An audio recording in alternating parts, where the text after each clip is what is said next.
आज महान राजा सम्राट अशोक के बारे में बात कर रहे हैं। सम्राट अशोक का नाम हम सब बचपन से ही सुनते आए हैं। वह भारत के मौर्य राजवंश के महान साम्राज्य थे। कहा जाता है कि उनका राज्य अफगानिस्तान से लेकर बर्मा तक और कश्मीर से लेकर तमिलनाडु तक फैला हुआ था।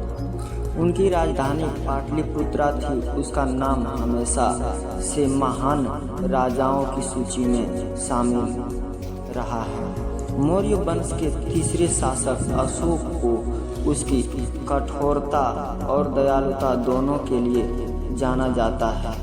कारों के मुताबिक अशोक महान योद्धा थे और अपने राज्य को बढ़ाने के लिए उन्होंने बहुत से युद्ध किए और जीते। लेकिन कलिंग युद्ध के बाद उन्होंने बौद्ध धर्म को अपनाते हुए शांति के मार्ग पर चलने का फैसला किया। बौद्ध धर्म को देश दुनिया में फैलाने का श्रेय सम्राट अशोक को ही जाता है। कहते हैं कि समय के साथ अशोक महान सम्राट और विचारक के रूप में उभरे। दिग्विजय के जगह धाम विजय को अपनाया। उन्होंने आम लोगों का सम्राट बनने पर जोर दिया और उसमें सफल भी रहे। उनके शासनकाल में ही कई प्रमुख विश्वविद्यालय की स्थापना की गई, जिसमें तक्षशिला नालंदा विश्वविद्यालय प्रमुख है। तीसरी शताब्दी में सम्राट अशोक द्वारा बनाया गया मध्य प्रदेश में सांची का स्तूप आज भी प्रसिद्ध पर्यटन स्थल है।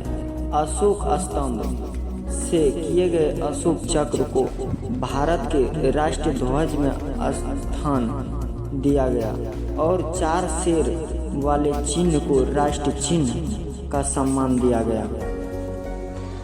भारत के दूसरा सम्राट इतिहासकार की चर्चा हो और सम्राट चंद्रगुप्त का नाम न लिया जाए, ऐसा संभव नहीं। मौर्य वंश के संस्थापक चंद्रगुप्त को भारत का पहला सम्राट माना जाता है। इसे लगभग पूरे भारत में अपना शासन फैलाया। चंद्रगुप्त के जन्म बारे में कई कहानियां, लेकिन चाणक्य रूपी महान रणनीतिकार को गुरु के रूप में पाने के बाद उन्होंने अपना अभियान शुरू किया। सबसे पहले उन्होंने मगध के नंद वंश को समाप्त कर अपना शासन स्थापित किया।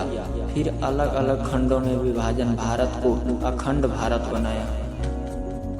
कारों के मुताबिक चाणक्य को जब पता चला कि सिकंदर भारत पर आक्रमण करने की योजना बना रहा है, तब उन्होंने भारत के सभी राज्यों को एक साथ लाने के लिए योग्य राजा की तलाश शुरू कर दी। उनकी यह खोज चंद्रगुप्त पर आकर खत्म हुई। चाणक्य ने मार्गदर्शन में ही चंद्रगुप्त के सिकंदर के सेनापति सेल्यूकस को युद्ध में हराया और उसके साथ संधि की। वे सभी भारत पर आक्रमण नहीं करेंगे। चंद्रगुप्त ने अपने शासन काल में न सिर्फ अपने राज्य की सीमाओं को बढ़ाया, बल्कि उसके आर्थिक उन्नति पर भी ध्यान दिया।